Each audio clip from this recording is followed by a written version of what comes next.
Hello guys, namaste and welcome to our YouTube channel. We are teaching you basic level of German language, that is A1 level of German language, and today is chapter 15. In this chapter we'll teach you dative cases, bestimmte Artikel or definite article, and unbestimmte Artikel or indefinite articles, how they change their form in dative. So guys, why late? Let's begin. So these are the topics to be covered in today's chapter.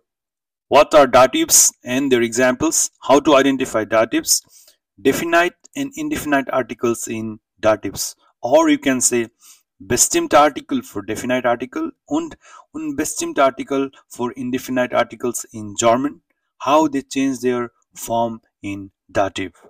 So first of all, let me make you clear what are datives, what is nominative, what is dative, what is accusative.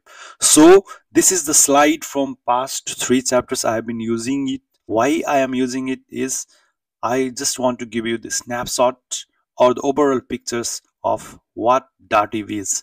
In German, nouns and pronouns change their form depending on their grammatical cases.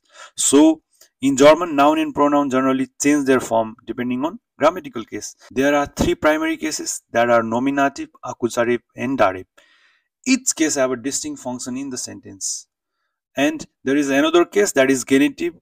Genitive is not required for A1 level of German language. We'll teach you in A2 or B1 level of German language. So let's begin this chapter with the introduction of dative. What is dative case, or in German what is dative? Dative case in German is one of the 4 grammatical cases. It is one of the 4 grammatical cases among nominative, accusative, and genitive, and it is primarily used to indicate the indirect object of a sentence. In a sentence, there can be direct object and indirect object. Indirect object is indicated by dative case.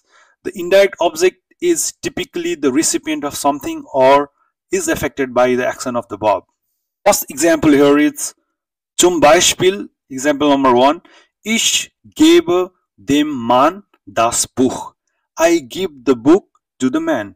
Here dem Mann is the indirect object receiving the book, so it is a dative case. What is the direct object? Das Buch is the direct object and dem Mann is the indirect object, so it is the dative case. So let me give you another example. Here I will make you clear what is dative, what is nominative, what is accusative by dividing the sentence into 3 different parts. Der Vater gibt dem Kind den Ball. Here, der Vater is the subject, or you can say der Vater ist Subjekt. Der Vater is the subject, so it is nominative case. Den Ball is a direct object, so it is accusative case. And dem Kind is an indirect object, and this is a dative case. So the father gives the ball to the child. The ball is a direct object. To whom it gives the ball? To the child. It is an indirect object, so it is a dative case. How their ball became den Ball? How das Kind became dem Kind? I'll show you in the next slide. As I have taught you earlier, in German language, always read the noun with articles. Here, the noun is ball. The article of the ball is their ball. It is a nominative case. In accusative, there becomes den. This is a definite article. This is a bestimmte article. So similarly, the case with das Kind. Do you want to see the table? Yes, let's go and see the table. So here is the table. In case of definite articles or bestimmte article, in masculine nominative, there becomes den in accusative and followed by them in dative. So in this example, there was their ball. It was masculine nominative. In masculine accusative, it is converted as den Ball. So let's go to the definite article in neutral case. In nominative, das becomes again das in accusative followed by them in dative. Can you see in the 4th column in the first box? Yes. So das Kind in nominative becomes them kind in dative. So similar is the case with indefinite articles or unbestimmte articles. You can have a look at it. If you are not confident about these definite and indefinite articles, please I request you to take screenshot of this and learn at home. Otherwise, you will be confused throughout A1, A2 and B1 and you'll make incorrect German sentences. So please take a screenshot of it, revisit this chapter often so that you are so confident in articles. I believe this thing is clear to you now. So let's move towards the next slide. So, how to identify datives or how to identify datives? As I have explained you earlier, dative is primarily used to indicate the indirect object of a sentence. Indirect object is recipient of something, it receives something from the subject, or it is affected by the action of the verb. So I have taught you this earlier in the definition of dative. I will explain more to it. When the verb of a sentence implies giving, to give something, or to show something, or to tell something, or there are similar set of actions, the noun or pronoun receiving the action, basically the object receiving the action, the noun or pronoun, the subject receiving the action is in dative case. For example, ich gebe dem Mann das Buch. I give the book to the man. Here, dem Mann is the indirect object receiving the book, so it is the dative case. Das Buch is direct object, it is accusative case. So I think it is clear to you.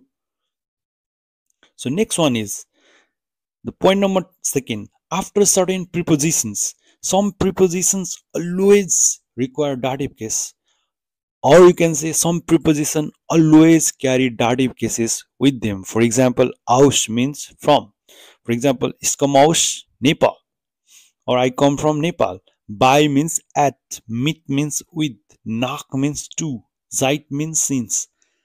I am living in Germany since 1990. Phone means from, zu means to. For example, I have tried to use the preposition mit here so that it becomes crystal clear to you. Ich gehe mit meiner Freundin ins Kino. I am going to the cinema with my friend. Here mit is a preposition. It always requires the dative case. So meiner Freundin is dative here. So I think it's clear to you now. Let's move to the point number 3. Some German verbs always requires dative case. For example, helfen means to help. Danken means to thank. How to say thank you in German? Dankeschön. So danken is the infinitive form of the verb danke. Folgen means to follow. Let's make it clear by giving an example. Ich helfe meinem Bruder. I help my brother. Here meinem Bruder or my brother is in dative case because the verb helfen requires it. It comes after the verb helfe or helfen. So this is a dative case. Let's go towards point number 4. In German, there are certain expressions that indicates possession, such as the verb gehören. Gehören means to belong. The possessor is in always dative case. For example, das Buch gehört dem Lehrer. The book belongs to the teacher. Here, dem Lehrer is in dative case because it comes after the verb gehört or gehören. So guys, that's all for today. I think the dative cases and the definite and indefinite articles, or in German, bestimmte and unbestimmte Artikel in datives, are crystal clear to you. If you have any comments, please do not forget to mention in the comment section below. We'll try to reply as soon as possible. Please do subscribe our channel, do share our videos, because that is the greatest gift from our viewers. Do follow us on Instagram and Facebook. So guys, meet you in next chapter, that is chapter 16, chapter 16. In this chapter, I will teach you how to differentiate between nominative, accusative and dative. Till then, take care and bye bye. Ciao, auf Wiedersehen.